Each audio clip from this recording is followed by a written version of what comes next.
هي دي الارض؟ ما شاء الله، بالصلاة على النبي. والله اشتريت يا عم انا بالصلاة على النبي والله. عليه افضل الصلاة والسلام. ما فيش ارض البيع. يلا توكل على الله. من هنا يلا. بارك الله فيك. يلا يا ابطال الشباب. يلا يا تروح. هذا فيش ارض البيع. يا تروح. بدل ما ردعك بالكلام يا عم. يا ابوي استنى يا ابوي تعال. يا ابوي ما عايزهاش. اسمع يا ابوي ما عايزهاش. طالما عليها لا ما عايزهاش. طالما عليها مشاكل انا الارض ما عايزهاش. يا ابوي اسمع مني يا ابوي. لا يا ابوي. يا ابوي دقيقة يا ابوي بس. طالما عليها مشاكل انا ما عايزهاش الارض. اسمع مني اهوت عم. لا يا ابوي معيش شراب.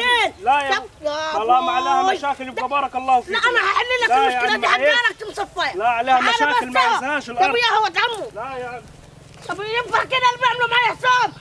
هي يعني اقتل اعمل ايه فيه يا ابوي؟ يا ابوي تبارك انت هدعك تفتح في الراجل والراجل يفتح فيك. كيف ايه؟ يا ابوي كل ما يجيب زبون للارض يمشيه. رحنا هناك عند البيت ورا راجل. يعني هو ده جاي يشتري الارض انت؟ ده جاي يشتري الارض بتاعتي. طب انت شاورت مش تشوف يمكن هو يشتري؟ يا ابوي ده مش عايز يشتري، ده عايز ياخدها ببلاش. بلاش؟ شغالي مطوح فيني. لا زي الناس كيف ياخدها ببلاش يعني؟ ده بموت السعر واصل. ها؟ بموت السعر واصل. لا هو يكرم. هو عشان اخوك يكرم، لكن يموت السعر واصل؟ لا. يا ابوي ده مش عايز يدفع فلوس. يعني كل ما نجيب له ونتفق معاه ونقول له ارخص من الناس يقول لي ماشي لما تفرج علي. ده عايزها كده سفلقه. على ابو دم يا راجل. ده عيل لطخ. عيل لطخ يعني.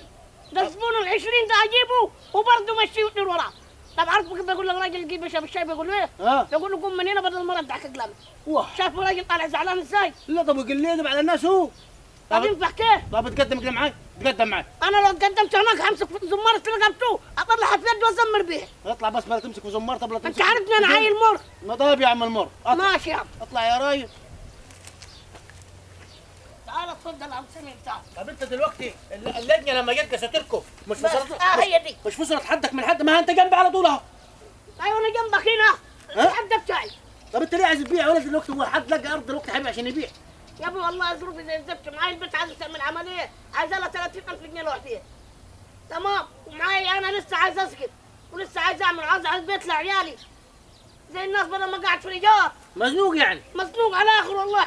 وهو ما عندوش رحمه ولا. طب ما يقول من الناس اللي فضت. المفروض الناس اللي كان فضت القسيم ده كان حاطط شرط ما بينكم. الواحد اللي عايز يبيع براحته يا اما يشتري زي الناس. يا ابوي الناس حاطه شرط. هو كل اللي اجيبه يطير وراه يا يبهدله. امال ايه ملتلت هو؟ انت هتقول لي عليه؟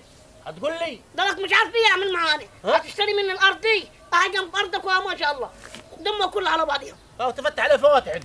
تفتح عليه فواتح. انا نقعد قبال الرتح ينيده في الروحه والجايه يعني عشان فضيله انا يا اخي. طب انا ايه اللي عملت لك مع اخوي؟ اذبح واخلص منه. واه تعمل ايه يا ولد عم سمير؟ هتعمل ايه؟ ليه في يا ابوي انت دلوقتي رايقه معاك انت هنا قاعد قاعد ليه فرد انت الاول؟ طب اديني حولتها. ايوه خليك في مكانك بس. يعني هي دي اللي هتولدك؟ لا انت راجل بارد يا راجل. ايه اللي جايبك هنا انت وسعيد؟ لا اللي جايبك هنا انت وسعيد؟ مش فرد سعيد؟ كنت حد من فرد سعيد؟ لا دي ارض ابونا دي. ايوه ارض ابوك. مش قسموا لكم وريحوكم من بعضكم. مش سايب الراجل خليه يبيع زي الناس. ما فيش حد غريب حيخش في الارض يا سيدي. خلاص اشتري انت زي الناس. وما نشتروا زي الناس مش عيب برضه. طب الراجل اللي كان جايبه ده كان بس انا برضه اخوه. ما هتكرم. نكرم. ما فيش مشاكل. ما فيش مشاكل. الارض دي واصله 150. واصله 100 وكام؟ 150. 150,000.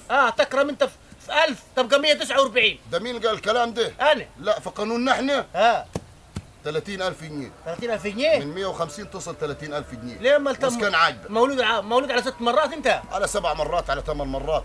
ما هو لو زود في الكلام حنكبس له خشمه تراب وعوين. وانت معاه من ضمن. لا والله. ارض ابونا دي وانت ولد عمنا مش غريب يعني. خلاص يبقى فضنا انت. فضك انت؟ انا هنفضك يا عم سعيد. الاصول ما تزعلش. ايه رايك بالاصول؟ الاصول تزعل ايه؟ لا انا اشتريت منك الارض دي وانا بعت لك الله يبارك لك. وانت قوم توكل على الله من هنا عشان خاطر ما تبقاش فيها لك عليك.